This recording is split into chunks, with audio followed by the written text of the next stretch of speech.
Praise the lord. హల్లెలూయా. దేవుని పరిశుద్ధ నామానికి మహిమ కలుగును గాక.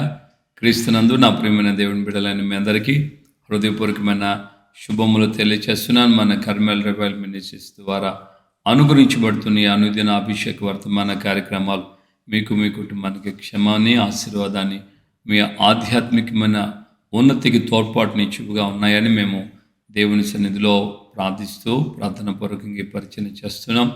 ప్రభువు మన యొక్క హృదయములు ఎరిగిన వాడు కనుక ఆ విధంగా ఈ పరిచయం ఆయన బలపరిచి ఆశీర్వదించి నడిపించును గాక. ఆమేన్. హల్లెలూయా. ప్రియులారా, దేవుని యొక్క లేఖనంలో నుండి మనం ఒక చిన్న మాటను జ్ఞాపకం చేసుకుందాం. దావీదుడు పౌలు గారు కొలస్సీలకు రాసినటువంటి పత్రిక 3వ అధ్యాయంలో ఈ మాట చక్కగా చెప్తున్నాడు. మీ జీవము క్రీస్తుతో కూడా దేవుని యందు దాచబడి ఉన్నది అని. సో ఆయన ప్రత్యక్షమైనప్పుడు మీరు ఆయనతో కూడా మహిమ యందు ప్రత్యక్షపరచబడుతుంది. సో మన జీవితం ఒక దేవుని యందు నిజమైన భక్తి కలిగినటువంటి వ్యక్తి యొక్క జీవితం ఎలా ఉంటుందంటే, ఎప్పుడైతే అతడు దాగి ఉండడానికి ప్రయత్నం చేస్తాడో నిశ్చయముగా దేవుని యొక్క మహిమతో దేవుడు వచ్చినప్పుడు ఆ మహిమలో అతడు ప్రత్యక్షపరచబడతాడు.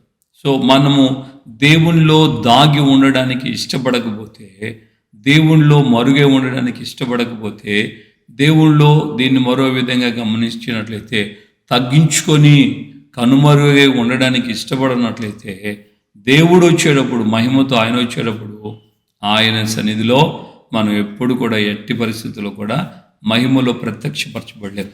బాగా వినండి, యేసయ్య ఈ భూమి మీద జీవించిన దినాలలో ఆయన తను తాను తగ్గించుకున్నాడు. సిలువ మరణము పొందినంతగా తను తాను తగ్గించుకున్నాడని ఫిలిప్పీ పత్రిక 2వ అధ్యాయంలో మనం చూస్తున్నాం.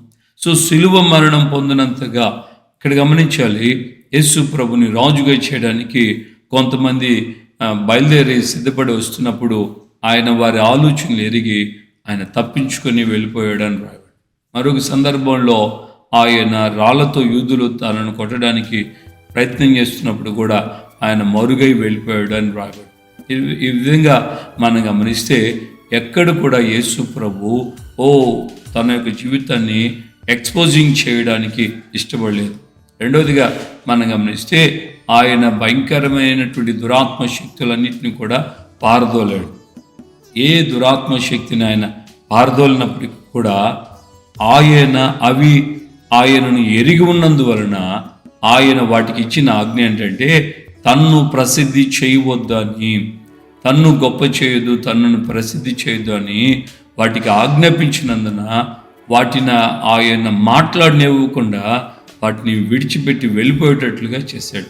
ఈ రోజున మన జీవితంలో కూడా మనం గమనించాలి, యేసయ్య ఈ విధంగా తను ఈ భూమి మీద సేవ చేసిన దినాల్లో ఆయన మరుగై ఉండడానికి ఇష్టపడ్డాడు. ఆయన మరుగ్గా ఉండడానికి తను తాను ఎక్స్పోజ్ చేసుకోవాలని, గొప్పవాడిగా చేసుకోవాలని, రాజుగా కావాలని కోరుకోలేదు. దురాత్మల చేత కూడా ఆయన ఘనపరచబడాలని, వాటి ద్వారా పొగడబడాలని ఆయన ఇష్టపడలేదు.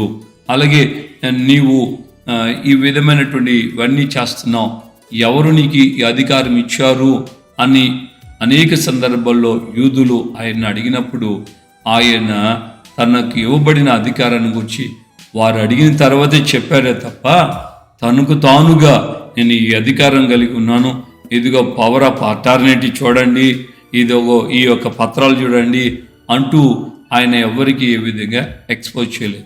ఈ రోజున చాలామంది తమకు కలిగినది ఏదైనా కొంచెమైనా సరే తాను చాలా గొప్పగా బ్రహ్మాండంగా ఎక్స్పోజింగ్ చేయడానికి ఇష్టపడుతుంటారు. దేవుని బిడ్డలారా, ఈ రోజున నీ వ్యక్తిగత జీవితంలో నువ్వు పరిశీలించుకోవాల్సిన ప్రాముఖ్యమైన విషయం ఏంటంటే, నువ్వెంతగా దేవుని సన్నిధిలో మరుగై ఉంటావో అంతగా దేవుని ఎదురు నుండి నీకు ఆయన మహిమలో ప్రత్యక్షమైనప్పుడు ఆ మహిమ కలిగినటువంటి ఆ ప్రత్యక్షతలో నీ కూడా పాలిభాగస్తుడిగా నువ్వు అగ్గుపడతావు. దేవుడు నిన్ను ఆ విధంగా అనుమతిస్తాడు. సో మన పితృడైనటువంటి ఆ యొక్క ఏలియా జీవితంలో గమనిస్తే దేవుడు అంటాడు, 1 రాజుల గ్రంథం 17వ అధ్యాయంలో, నువ్వు వెళ్ళి కేరీతు నది వాగు దగ్గర నువ్వు దాగి ఉండు అని. సో ఎప్పుడైతే ఆయన దాగి ఉండే అనుభవం నేర్చుకుంటాడో 18వ అధ్యాయం ప్రారంభంలో అంటున్న మాట ఏంటంటే, నీ వెళ్ళి ఇజ్రాయిల్కు ప్రత్యక్షమవ్వు అని అంటాడు. సో దాగి ఉండే అనుభవం మనకు కలిగినప్పుడే దేవుడు మనల్ని తీసుకెళ్ళి ఒక రోజున జనులకు ప్రత్యక్షపరుస్తాడు. సో ఈ విధంగా మనం గమనించినప్పుడు దైవజనుడు ఏలియా దేవుని మాటకు లోబడిన వాడై దాగి ఉండే అనుభవం కలిగి ఉన్నాడు. ఈ దాగి ఉండే అనుభవం కలిగిన తర్వాతనే ఆయన మహిమలో అగ్నిగుర్రముల రథములతో ఆయన పరలోకానికి ఆయన ఆరోహణమయ్యాడు. ఈ విధంగా మనం గమనించాలి. దాగి ఉండే అనుభవము, నీకెంత టాలెంటెడ్ ఉన్నా, నువ్వెంతగా ఆర్థిక పరిస్థితుల్లో ఓ మహోన్నతమైన వ్యక్తిగా ఉన్నా, దేవుని సన్నిధిలో దీనుడిగా, తగ్గించుకునే వ్యక్తిగా, ఓ సాధారణమైన వ్యక్తిగా నిన్ను నీవుగా, ఎవరో వచ్చి నిన్ను తగ్గించేదానికంటే నిన్ను నీవుగా తగ్గించుకోవడానికి ఇష్టపడినట్లయితే నిన్ను దేవుడు అందరికంటే ఒక ఉన్నతమైన స్థితిలో ఆయన నిన్ను హెచ్చిస్తాడు. మరి నీ వ్యక్తిగత జీవితంలో దేవుని సన్నిధిలో దేవుని ద్వారా కలిగే మెప్పును కోరుకోగలుగుతున్నావా, లేకుంటే మనుషుల వల్ల కలిగే మెప్పును కోరుకుంటున్నావా? అనేకులు యేసు ప్రభుని అంగీకరించలేదు. ఎందుకంటే యూదులు, శాస్త్రులు, పరిచయులను బట్టి వారి వలన వచ్చేటువంటి మెప్పు కోసం దేవుని ఎద్దుకు వారు రాలేకపోయారు. అందుకని యేసే ఒక తీక్షణమైన మాట అన్నాడు. ఏంటంటే, వ్యభిచారం వచ్చే ఈ చెడ్డ తరం వారి ఎదుట ఎవడు నన్ను గురించి ఒప్పుకొనడో, నేను మహిమతో దిగి వచ్చినప్పుడు, తండ్రి మహిమతో దేవదత్తులతో నేను దిగి వచ్చినప్పుడు నేను వారిని ఎరుగను అని చెప్తానని ఆయన కారాఖండిగా చెప్తున్నాడు. మరి ఈ రోజున నువ్వు యేసు ప్రభుని ఎరిగి ఉన్నావా? యేసు ప్రభు గురించి సాక్ష్యం ఇచ్చేటువంటి రీతిలో నీ జీవితం ఉందా? నువ్వు ఆయన సన్నిధిలో లోకం వలన కలిగే మహిమ కోరుకుంటున్నావా, లేక దేవుని వల్ల కలిగే మహిమను కోరుకుంటున్నావా? ఈ రోజున మన పేర్లు, ఫోటోలు, నన్ను ఈ మధ్య ఒక చర్చిలో నన్ను పిలిచారు. వాళ్ళ యొక్క 40 సంవత్సరాలు, వాళ్ళ చర్చి యానివర్సరీ 40 సంవత్సరాలు. ఆ 40 సంవత్సరాల చర్చి యానివర్సరీకి నన్ను పిలిచారు చెన్నైలో. ఆ చెన్నైలో నన్ను పిలిచినప్పుడు వాళ్ళు నాకు పాంప్లెట్లు కొట్టిలేదు, నా పేరు పోస్టర్లే లేదు, నాకు బ్యానర్లు కట్టలేదు, ఏమీ లేదు. నాకు అసలుకి ఏ విధమైనటువంటి సైన్స్, ఏ విధమైనటువంటి పలానా అతను వస్తున్నాడన్న గొప్పతనాలు, గొప్పగా ఆర్భాటాలు ఏమీ లేవు. నన్ను పిలిచారు, నేను మౌనంగా వెళ్ళాను, వాక్యం చెప్పాను, తిరిగి వచ్చేసాను. ప్రియమైన దేవుని బిడ్డలుగా గమనించాను. నేను ఆ మధ్య ఒక సేవకుని పిలిచాను. అయ్యా రండి అని అంటే, ఏం చేయాలి, మేము వచ్చి ఏం చేయాలి, అక్కడ ఏం చేసేది ఏంటి? మనం అందరం కలిసి దేవుని గొప్ప చేద్దాం, దేవుని గణపరుద్దాం. మాకు కుదరదులే, మాకు పనులు ఉన్నాయి, తర్వాత వస్తాంలే, ఈసారి మా ఫోటోలు, పోస్టర్లు, పాంప్లెట్లు కనపడితే అప్పుడు చూద్దాంలే అన్నట్లుగా మానవుల వల్ల కలిగే మెప్పును మనం కోరుకుంటే, ప్రత్యక్షం అవ్వాలని, జనులకు కనబడడానికి మనం ప్రయత్నం చేస్తే దేవుని మహిమలో నువ్వు ఎట్టి పరిస్థితిలో నిలబడలేవు. యేసే కంటే 6 నెలలు ముందుగా జన్మించిన బాప్తిస్మ యోహాను గురించి మనం గమనిస్తున్నాం. శిశువు ఎదిగి ఇజ్రాయేలులకు ప్రత్యక్షమయ్యే దినము వరకు ఆయన అరణ్యములో ఉండి ఎదుగుచూ ఉండి నన్ను రాయబడి. అంటే ఆయన శిశువుగా ఉన్నప్పటి నుండే ఆయన అరణ్యంలో ఉన్నాడు. ఇజ్రాయేలుకు ప్రత్యక్షమయ్యే దినం ఒకటి ఉంది, ఆ దినం వరకు ఆయన అరణ్యంలోనే ఉన్నాడు. మరి ఈ రోజున మనము మరుగై ఉండేటువంటి పరిస్థితిని కోరుకోగలిగితే, దాగి ఉండే అనుభవాన్ని మనకు ఇష్టపడగలిగితే, ఓ రోజున దేవుని చేత నువ్వు హెచ్చించబడతావు. ప్రభు నిన్న విధంగా ఆ ఉన్నతమైనటువంటి స్థితికి ఆయన ఈ భూమి మీద ఉండగానే నిన్ను హెచ్చించడం మాత్రమే కాదు, మహిమలో నుండి ఆయన దిగి వచ్చేటప్పుడు ఆయన నిన్ను మహిమలో నువ్వు ప్రత్యక్షమయ్యేటట్లుగా సహాయం చేస్తాడు. ఆ విధమైన స్థితిని కోరుకుంటూ ప్రభు సన్నిధిలో ముందుకు కొనసాగించబడదాం. ప్రార్థన చేసుకుందాం. ప్రేమగల తండ్రి, మీ పాదాలు స్తోత్రాలు.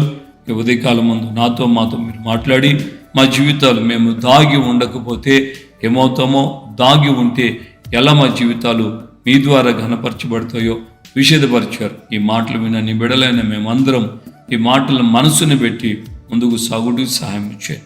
ఘనత, మహిమ, ప్రభావాలు మీరు మాత్రమే పొందండి. ఎంతోమంది లోకుల ద్వారా ఘనపరచబడ్డారు, లోకుల ద్వారా ఆర్భటించబడ్డారు, లోకుల ద్వారా ఘనతలు పొంది మహిమ పొందాము అన్నట్లుగా రకరకాలైనటువంటి పరిస్థితుల్లో కొనసాగించబడ్డారు. కానీ వారి యొక్క ముగింపు ఘోరంగా మార్చబడిపోయింది. అయితే మీ సన్నిధిలో మేము ఆ విధంగా మరుగై మీలో దాగి ఉన్నప్పుడు మహిమతో మీరు రాబోతున్నారు. తండ్రి మహిమతో వేలాది దూతల సైన్యముతో రాబోతున్నారు. ఆ రోజున మేము మహిమలో ప్రత్యక్షపరచబడతాం. ఆ స్థితిని మేము విశ్వాస నేత్రాలతో ఇప్పటి నుండే మేము చూస్తూ ప్రతినిత్యం మరుగై ఉండే ఆ ధన్యత కృప మాకు దయచేయండి. ఘనత మహిమ ప్రభావాలు పొందమని యేసు నామమున ప్రార్థన చేసి పొందున్నాము తండ్రి, ఆమేన్. మన ప్రభువైన యేసుక్రీస్తు కృపయు, తండ్రి అయిన దేవుని ప్రేమ, పరిశుద్ధాత్మిక అన్యోన్య సహవాసం, సమాధానం ఇప్పుడు ఎల్లప్పుడూ సకల పరిశుద్ధులకి మనకును ప్రభు రాకడ పర్యంతం కృపతోడే ఉండి దాగి ఉండి ఆయనలో మహిమలు ప్రత్యక్షపరచబడాలని ఆశపడిన వారికి తోడే ఉండి నడిపించును గాక. ఆమేన్, ఆమేన్. హల్లెలూయా. ప్రభుపేటందరికీ వందనాలు. నిత్యం దేవుళ్ళను మరుగే ఉంటే మహిమలో ఆయన నిన్ను ప్రత్యక్షపరుస్తాడు. కృప మీకు తోడుగా.